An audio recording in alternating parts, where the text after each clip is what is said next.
ایسا نہیں ہے کہ اس سے پہلے سیاسی جماعتوں کے لیے سارا ایک بیڈ آف روزز تھا جس پہ وہ سیاست کرتے آئے پچھلے 75 سالوں میں. یہاں پہ سیاسی تاریخ اگر اٹھا کے دیکھے جائیں تو یہاں پہ بہت بہت مشکلات. کسی کو شاہی قلعہ معلوم ہے کہ وہاں رہنے کا مطلب کیا ہوتا تھا؟ کسی کو معلوم ہے کہ لانڈی جیل کا مطلب کیا ہوتا ہے؟ کسی کو معلوم ہے کہ اٹک قلعے کا مطلب کیا ہوتا ہے؟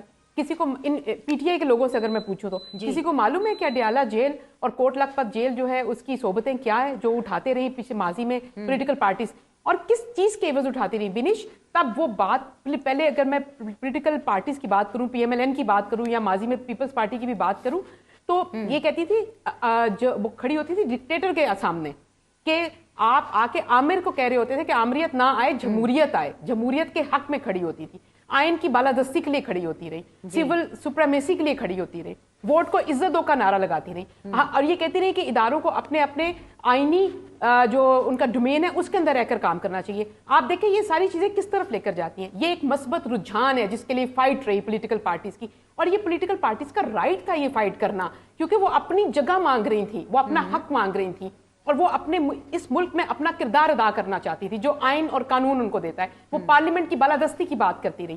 اچھا, اور لہٰذا وہ سیاسی انتقام کا نشانہ بنتی رہی. لیکن مجھے نہیں لگتا کہ عمران خان نے جو کچھ کیا ہے پچھلے 1 سال میں اور گزشتہ سالوں میں بھی بطور وزیر اعظم بھی اور اس سے پہلے بھی, اس کا موازنہ سیاسی جدوجہد کے ساتھ بنتا ہے. کوئی موازنہ نہیں ہے. عمران خان نے سیاسی جدوجہد نہیں کی. عمران خان کی آج بھی سیاسی جدوجہد نہیں ہے. عمران خان کی ایک جدوجہد تھی کہ میں ایک